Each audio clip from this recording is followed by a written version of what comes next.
اور Pakistani JF-17 block 3 طیاروں کی خریداری میں دلچسپی نے نئی بحث چھیڑ دی ہے۔ یہ وہ طیارہ ہے جسے پاکستان نے چین کے اشتراک سے اپنے ہی ملک میں تیار کیا۔ 4.5 جنریشن کا یہ شاہکار جدید ترین ریڈار اور BVR میزائلوں سے لیس ہے، اور یہ جو 1971 کے بعد دفاعی اشتراک ہے وہ ایک نئے دور کا آغاز بھی ہے۔ اور سب سے اہم سوال یہ ہے کہ دنیا مغربی طیاروں کو چھوڑ کر پاکستانی تھنڈر کی جانب کیوں دیکھ رہی ہے؟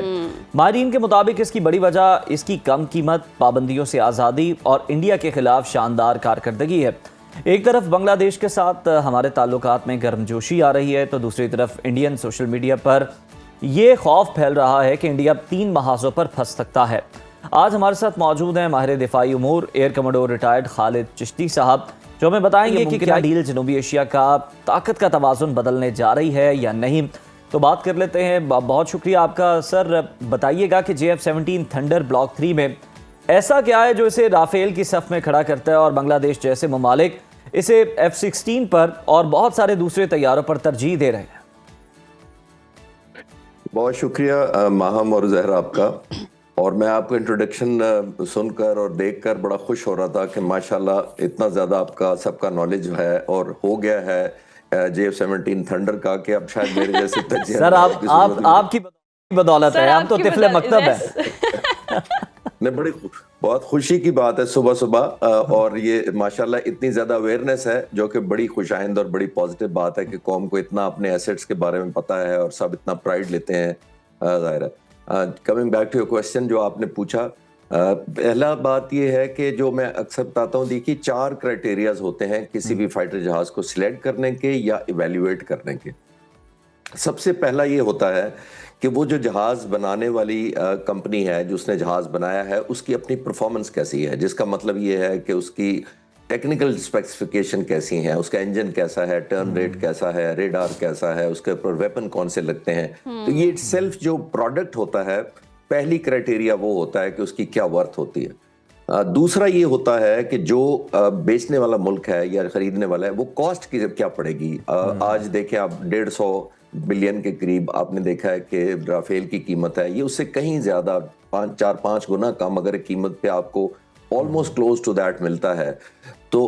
یہ کاسٹ بڑا فیکٹر پلے کرتی ہے کہ قیمت کیا ہے، یعنی افورڈیبلٹی دوسرے ملک کی کہ وہ کتنے جہاز خرید سکے گا جو ان کا بجٹ ہے ان کے ذہن میں اس ملک کا۔ اس صورت میں بنگلہ دیش ایئر فورس، یہ دوسرا کرائٹیریا ہے۔ تیسرا کرائٹیریا ایک اور بڑا امپورٹنٹ ہوتا ہے، وہ یہ کہ اس کا سیفٹی ریکارڈ کیسا ہے اور ریلائبلٹی کیسی ہے سورس کی، یعنی اس صورت میں پاکستان جو جہاز دے گا، پاکستان بنگلہ دیش کے لیے کتنا ریلائبل ہے۔